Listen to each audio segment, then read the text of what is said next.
अगर मैं कहूं कि एक देवता ऐसा है जो न फूलों से खुश होता है, न मंत्रों से पिघलता है और जिसे लोग पूजा से ज्यादा डर से याद करते हैं, तो क्या आप यकीन करेंगे? लोग उसे अशुभ कहते हैं, लेकिन सच ये है वो अशुभ नहीं, वो न्याय है। एक ऐसा न्याय जो राजा और रंक में कोई फर्क नहीं करता। नीले रंग की आभा, काले वस्त्र और आंखों में ऐसा सत्य जो किसी को नहीं बख्शता। जिस पर शनि की दृष्टि पड़ जाए, उसका जीवन धीरे धीरे बदलने लगता है, बिना चेतावनी, बिना शोर। लोग कहते हैं शनि सब कुछ छीन लेते हैं, लेकिन सच्चाई ये है शनि वही छीनते हैं जो आपको कमजोर बनाता है, क्योंकि शनि किसी को दंड नहीं देते, वो सिर्फ आपके ही कर्म आपके सामने रख देते हैं। जो बोया है वही लौटता है, न कम न ज्यादा। इसीलिए शनि से डरने वाला नहीं, शनि से ईमानदार रहने वाला बचता है। लेकिन क्या आप जानते हैं कि शनि देव ने अपने ही पिता को दंड दिया था? न रिश्ता देखा, न भावना।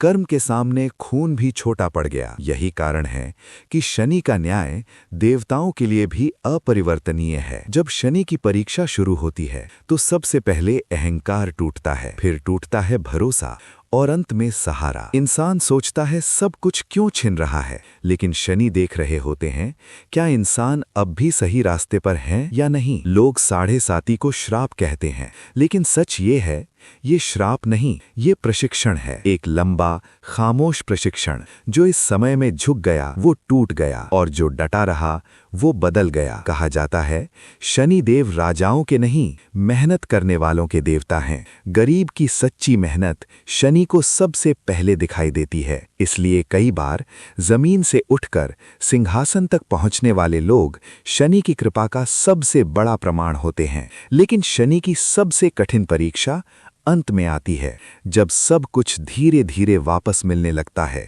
तब शनि देखते हैं क्या इंसान बदला है या सिर्फ हालात। यहीं ज्यादातर लोग फिर से गिर जाते हैं। शनि कभी चेतावनी नहीं देते, न सपनों में आते हैं, ना आवाज बनते हैं, वो बस देखते हैं। क्योंकि जो सच में सुधरता है उसे डराने की जरूरत नहीं होती। याद रखिए, शनि देव आपको नष्ट करने नहीं आते, वो ये देखने आते हैं कि जब सब कुछ छिन जाए तब भी आप सही रहते हैं या नहीं। क्योंकि न्याय कभी तुरंत नहीं होता, लेकिन जब होता है तो आखिरी होता है।